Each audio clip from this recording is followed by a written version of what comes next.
I am the most miserable man living. Those are the words of Abraham Lincoln, who suffered from a lifelong bout of depression. Yep, long before he became president, before the Gettysburg Address and before the Emancipation Proclamation, he suffered more intense and darker battles than the ones he had against his political foes. They were his own internal battles, his depression.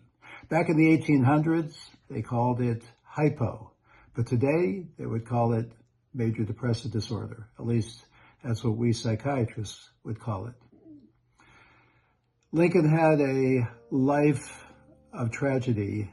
His mother passed away when he was 9 years old. His older sister passed away when he was a young adult. He had repeated losses in political campaigns. And most tragic of all were the deaths of two of his sons. And so with all of this, he said, and I read, I am the most miserable man living. If what I feel were equally distributed to the whole human family, there would not be one cheerful face on earth. Lincoln suffered. He suffered from sleepless nights. He suffered from pessimism. He suffered from low energy. But he did not deny his depression. No, he lived it, he studied it, and he learned it. In today's world, I imagine what would happen if a guy by the name of Abe Lincoln showed up in the office of a psychiatrist. He would share his tragedies of his life. He would share his symptoms. Psychiatrist would perhaps take his pen out or computer and start with a checklist of symptomatology. Maybe ask him questions and ask him perhaps, do you ever think that you don't want to live anymore? And if Lincoln said yes to that, then he would ask him, well, do you ever think about suicide? And if Lincoln said yes to that, and the psychiatrist said, well, maybe you should be admitted to a psychiatric hospital. And if Lincoln said, no, I don't want to, then maybe he would wind up being committed. This is what would happen in this century in the world of psychiatry. Then he'd be given antidepressant medication, maybe shock treatment, maybe all sorts of other treatments, and maybe he would get better, but maybe he wouldn't. The big question in my mind is, was he better off without any official antidepressant treatment, any psychiatric treatment back then in the 1800s? Now that's a good question. It's a good question because research has shown that people who suffer from this type of depression or melancholia, they tend to process things in a deeper kind of way. They want to face their sufferings, and that indeed is exactly what Abraham Lincoln did. He didn't run away from it, he faced it, and he became a better man as a result. Hello, darkness, my old friend. I've come to talk with you again.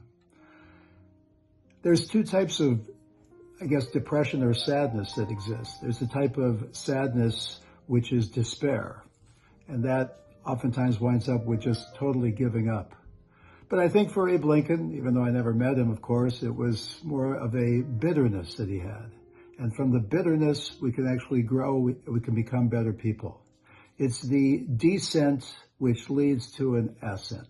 In other words, we go into the shadows and then we arise with new wisdom, new humility, and new light.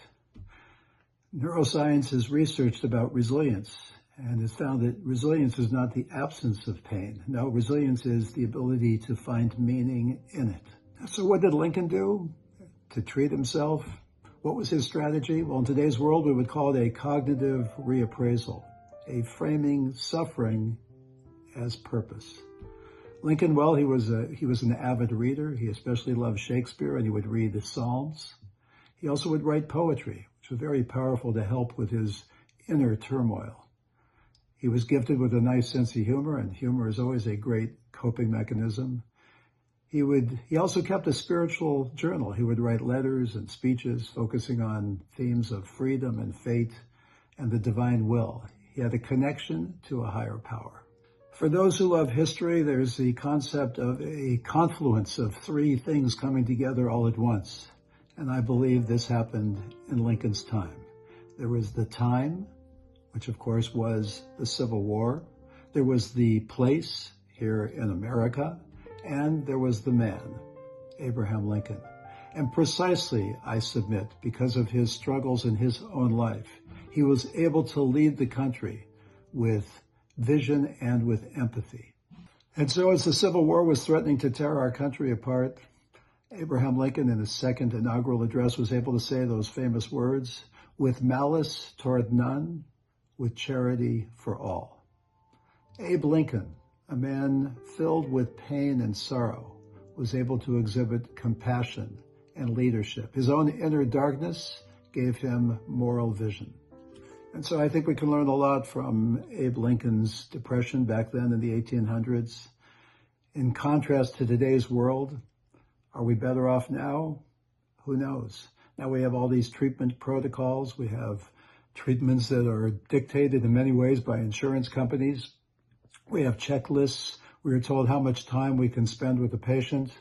Oftentimes we just go through symptoms on the surface rather than going deeper and really getting to know the person and their pain on a deeper level, getting to know their inner world. What is better? And when you give people medication, these different treatments, does it make them better? Because sometimes these treatments can actually blunt their excitement, their passion for life. So yes, in today's world, we have to be ever so careful. I think Lincoln's depression reminds us that being sad does not disqualify us from our own mission and purpose in life, and that sometimes a broken heart can give way to a vessel of light. And the vision that was planted in my brain still remains within the sounds of silence.